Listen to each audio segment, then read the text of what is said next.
Hello and welcome to the Tuscarora Academy Museum. We hope you've enjoyed the exhibits on the first floor.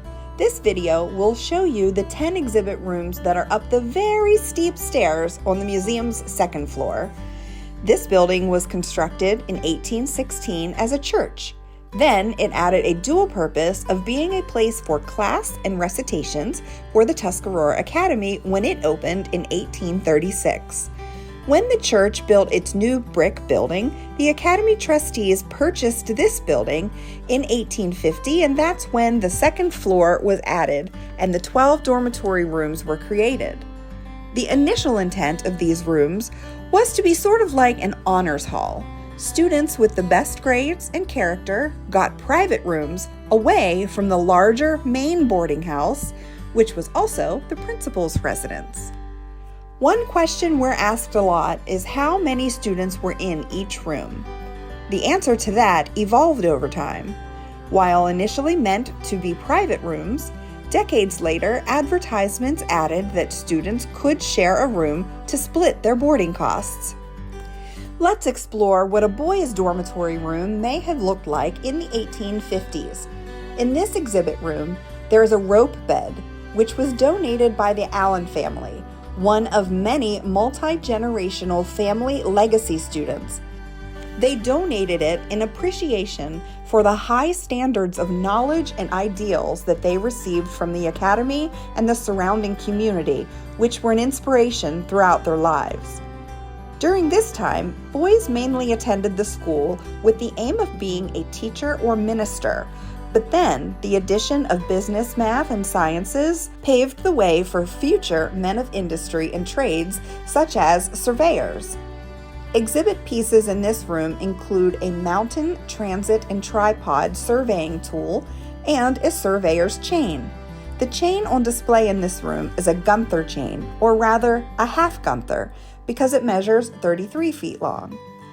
Also in this room is a sketch made by an Academy student in 1851 showing what the campus and surrounding area looked like at the time. This desk is one of several items in our collection that were originally used at the Academy. It was made by Academia's cabinet maker, Joseph Stewart Brown, a special order for a student's dormitory room. On the desk are examples of textbooks that would have been used at this time. When students arrived at the Academy, often from places far away, they had to pack everything they would need inside large trunks like this reproduction, which displays contents of shoes, clothing, bedding, marbles, and books. In 1873, when the nearby Tuscarora Female Seminary closed, the Tuscarora Academy welcomed female scholars and became coeducational for the first time. This exhibit room shows what a girls' dormitory room might have looked like in the 1890s. And these are just some of those girls. This room displays clothing, a privacy panel, jewelry, sewing scraps,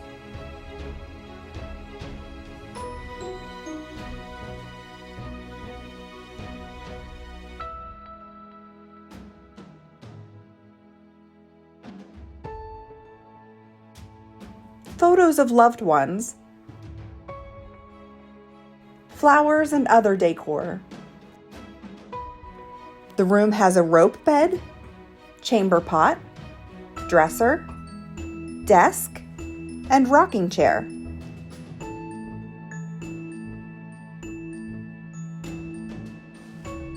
Dormitory rooms also had stoves to keep the students warm in the cold months. This particular stove was made in Horse Valley, East Waterford, at Cal's Foundry. Other items of note in this exhibit room are a folding fan that belonged to Elizabeth Riesinger. She and her family were living at the Academy's neighboring boarding house in the 1880s when she was shot by an admirer for whom she did not return affection. Miraculously, she survived and then married Academy graduate Harry Patterson. It was a popular springtime activity of the female students to take walks in the nearby woods and collect arbutus, a trailing white flower. This painting of arbutus was done by Miss Amy Robison of Turbot Township. Also displayed are photos of some Tuscarora Academy classes from 1898 through 1903, including a feature on Academy graduate Rebecca Gray Klinger. Many students at Tuscarora Academy had the aim of becoming teachers. In fact, many were teachers in the common schools, or one-room schoolhouses, during the 4 months per year that they were in session, and then used that money to pay for their own education at Tuscarora Academy. This exhibit room pays homage to the one-room schoolhouses of Juniata County. Before secondary education became free and mandated, many youths received their only formal education in these small learning environments. On display are desks, slate chalkboards, books, a map and flag, and a pot-bellied stove. The teacher's desk in this room was originally used at Tuscarora Academy. Another item of note in this room is the wooden sign from Airy View Academy in Port Royal, which later became Port Royal High School in 1908, and then Tuscarora Valley High School in 1942. And finally, this is a replica of Independence Hall.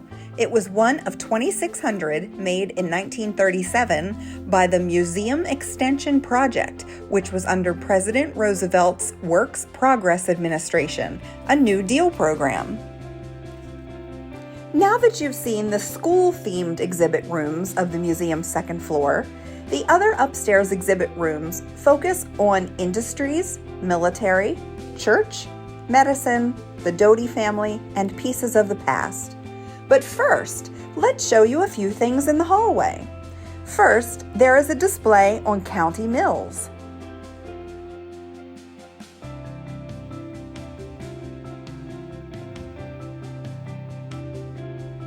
This is a 1927 model airplane made by George Robinson just 2 years before he was killed in a motorcycle accident. There are also several paintings by local artists, including New York City school art director Harrison Frericks, who summered in Juniata County.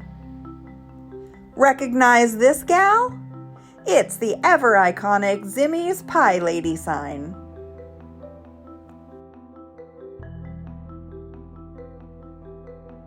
There's also school teaching and superintendent certificates for Civil War veteran Wilson Alman, a portrait of David Wilson, the second principal of Tuscarora Academy and founder of Airy View Academy, and a display on Juniata County's very own major leaguer, Fred Frankhouse.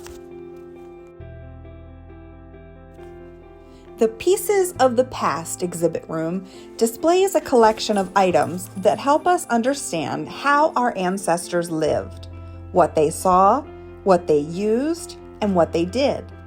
Some items of note in this room include the Mifflintown Bridge lamp, which was formerly an early locomotive kerosene box headlight. It was used as a bridge lamp from 1873 until the flood of 1889. This wooden baby cradle that was used by 3 generations of the Grunninger family rocked more than 30 babies.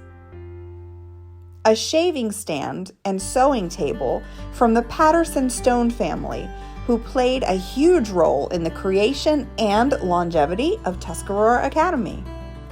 And hair ornaments. Ornamental hair work became a leisure pastime similar to knitting. The Victorian era's sentimentality fueled the idea of honoring a loved one, either alive or deceased, by making their hair into jewelry.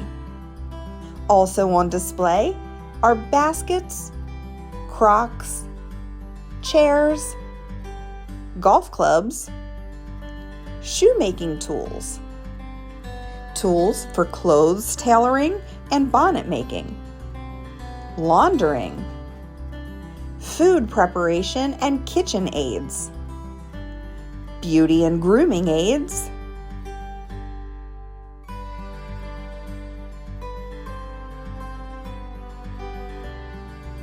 fans, purses, ornaments, and children's toys.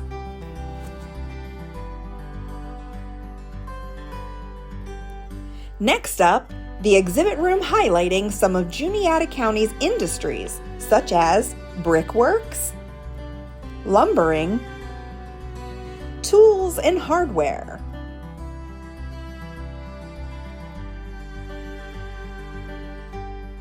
blacksmithing, the grange and farming, and creameries.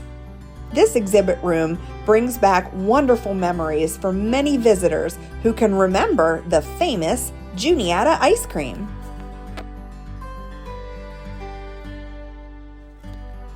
The next exhibit room focuses on medical history. It is mainly filled with items from the Banks family of doctors, which spanned several generations dating back to 1790. Display cases reveal a variety of medical instruments, exam tools, surgical implements, and medicines.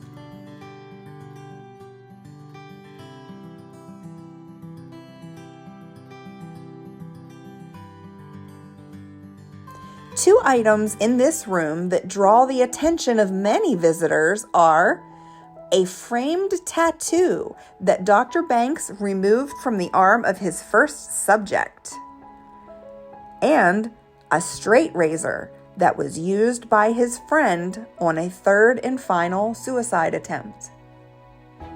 In addition to the Banks family of doctors, this room also shows a few items from East Waterford's Doc Quigg, Mifflin's Dr. Brady Long, Dr. Saucer, Dr. D.M. Crawford, Dr. Dodd, and Port Royal's Doc Shelley. Another important aspect in the lives of many Juniata Countyans is the church. This exhibit room displays many items from area churches. This pulpit chair was used in the 1790s at the Cedar Springs Presbyterian Church, which was dismantled in 1799. There are also many items from the Waterloo Methodist Church, including this stained glass window.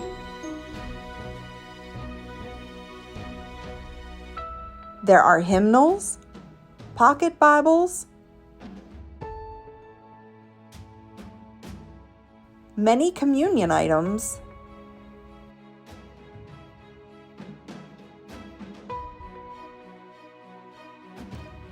and a portrait of Reverend George Washington Thompson from the Lower Tuscarora Presbyterian Church, and also a one-time principal of Tuscarora Academy. There are two exhibit rooms dedicated to military history. The items in these rooms span from the Civil War to Vietnam. The first room contains larger collections that belonged to 4 veterans. Luther Beaver from World War I, a graduate of Tuscarora Academy.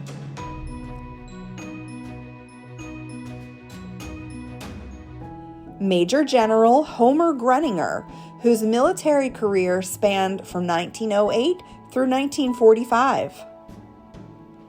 Percy Deckard, a captain in the World War I Medical Reserve Corps.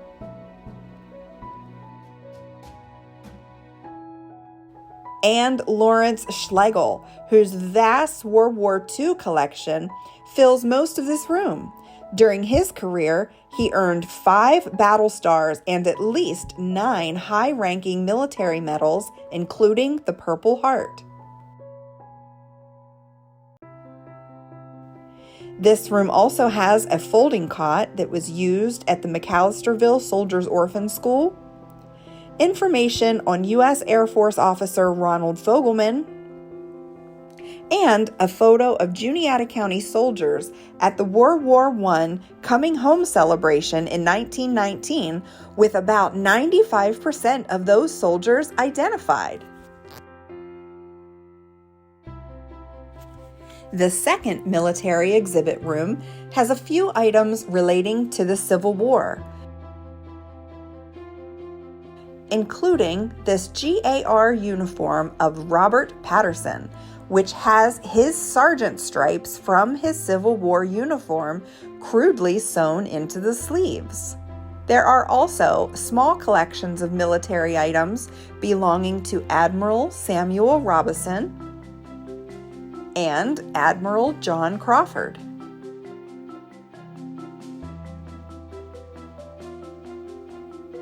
Here are some of the other military items in this room that belonged to Juniata County veterans.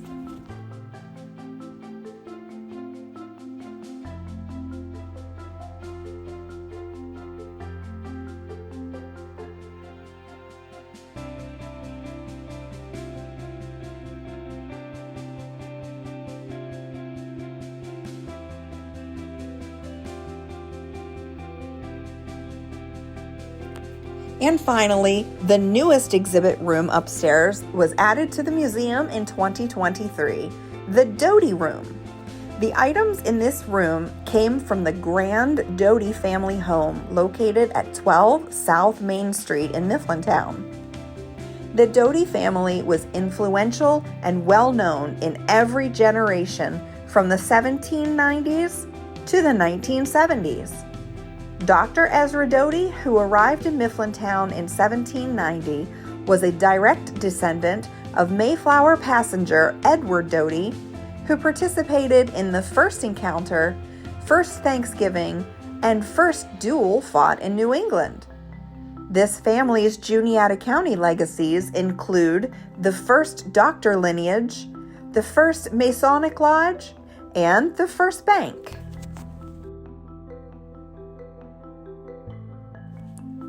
Thank you so much for taking the time to view this video showing you the exhibits on the second floor of the Tuscarora Academy Museum.